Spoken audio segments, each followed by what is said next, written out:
day job is I'm general manager of Premier Jet. I've been in the FBO industry for about 23 years, both at John Wayne Airport. I've had oversight at Palm Springs Airport, and then, like I said, for the last 9.5 years I've been at McClellan Palomar Airport, Carlsbad.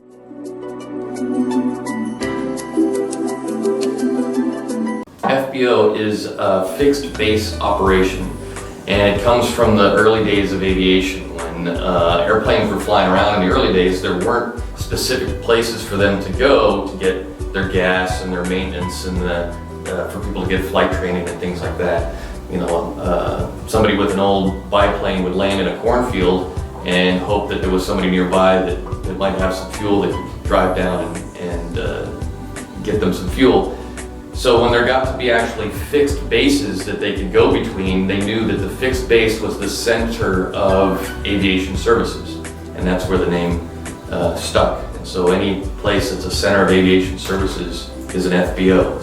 Some FBOs provide a whole long list of services. In the case of Premier Jet, where I work, or the ones here at John Wayne Airport where I've been, our main focus has been on providing the real estate for aviation businesses and hangar space to rent to airplanes, and then the fuel. Those are sort of the core ingredients. And then the other aviation services are actually other businesses that are renting space from us. So charter companies, flight schools, aviation insurance companies, might be aircraft maintenance, aircraft completions, a whole long list of things that can be at an FBO. But at its very core, it's a facility to serve general aviation in an airport.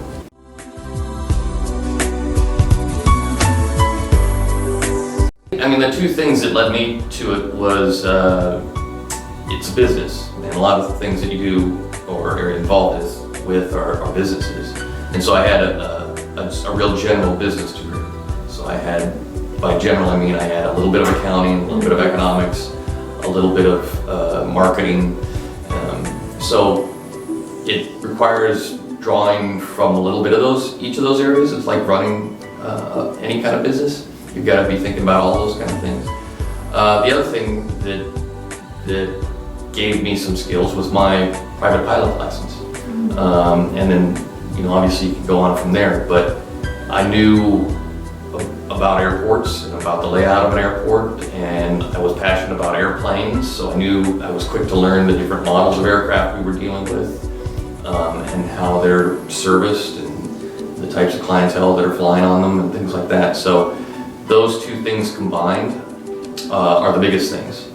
I started out though in the business with fueling airplanes. You know, I was driving a fuel truck around and putting fuel in airplanes and getting my hands dirty. Even though I had a business degree, I was, you know, being an hourly worker, and it just so happened that business grew, and at some point that business degree mattered, and I was able to talk the talk of those people that owned the businesses that I was involved with, that owned the FBOs, and I understood the profit and loss statements. I understood the accounting principles that were on our financials and things like that, and could speak the language.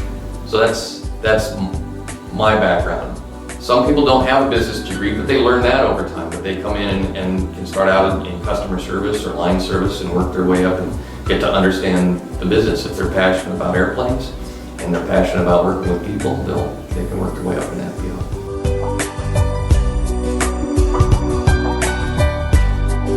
It varies depending on your job description at an FBO, but obviously the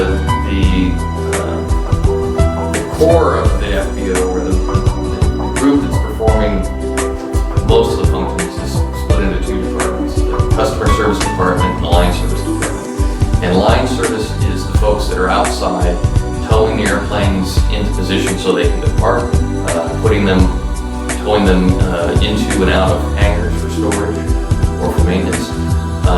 They're the ones that are doing the fueling. They're the ones that are doing the lavatories, that are handling the bags. They're valeting cars. So they're doing lots of different tasks to service the airplane. That's manual labor, but it also, in the FBO world, it needs to be people who can smile and are gracious and have great customer service. But you know, they'll run from smiling and talking to a customer one moment to pulling out a fuel hose on a truck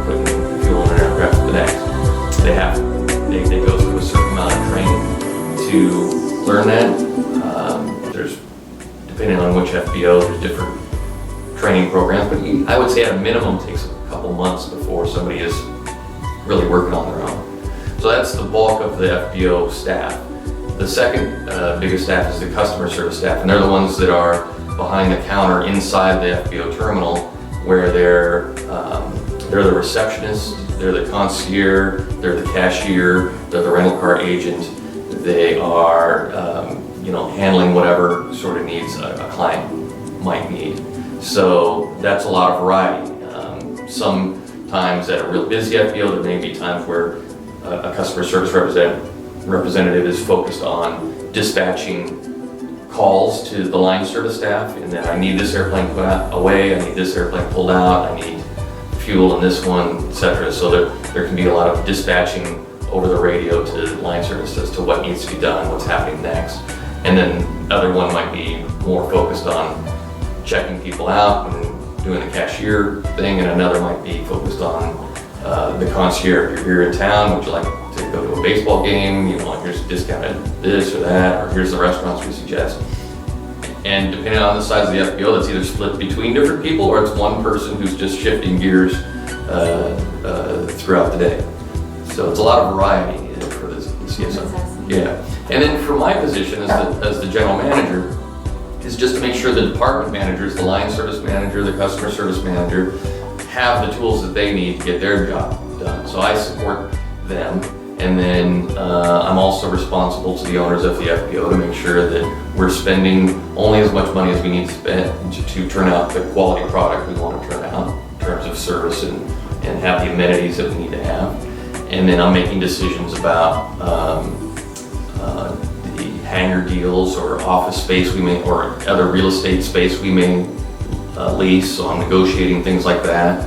I'm interacting with the airport authority about our long-term lease or about upgrades that we need or ways to work together to improve the airport together, things like that.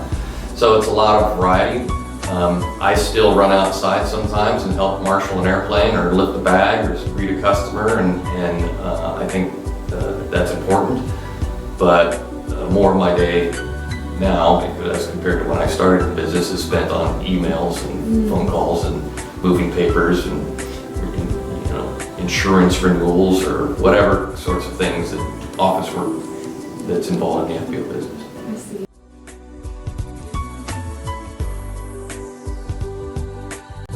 Pros and cons for FBO manager. I don't know. Let me think about it. The people? What's that? The people? Yeah, I don't know. So obviously there's times that customers can be challenging, Yes. But that's in any business, I suppose. So, it's about communication, trying to stay a step ahead of them. There's always people who are looking for a reason to complain, I suppose. But if you're sensitive and aware of that and don't give them much ammunition, then it makes it easier. There's always a certain amount of stress, but it's in that I'm responsible to my employees. I want to make sure I'm doing the right thing for them. I'm responsible to the owners of the company. I want to make sure I'm doing the right thing for them, and I'm responsible to the customers. So I want to make sure that they're happy and that we can count on them to grow our reputation as one of the best.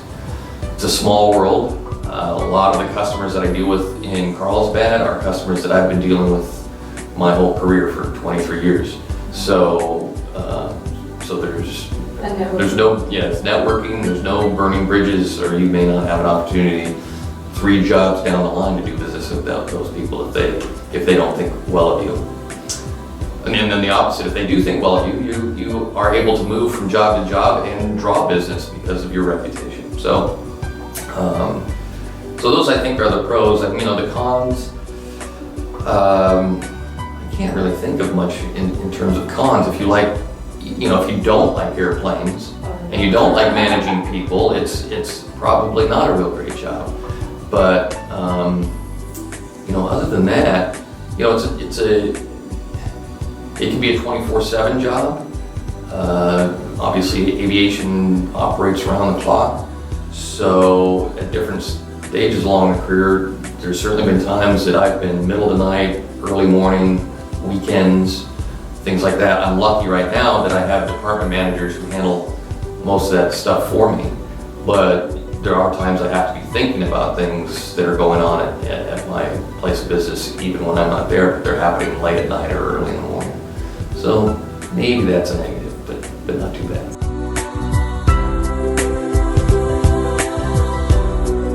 So with the line service staff, so this is a lot of times people who, or customer service staff, are people that are entering into aviation or into general aviation or corporate aviation as a first step.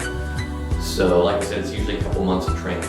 I would say what I see across the country is probably starting wage for line services between $10 and $13 an hour. Some expensive places, in some expensive places it might even be a little bit more, or if you're coming with some experience it would be more. But for somebody coming with no experience, maybe a little customer service experience or hospitality experience, 10 to 13 for line service. Customer service, probably 12 to 15.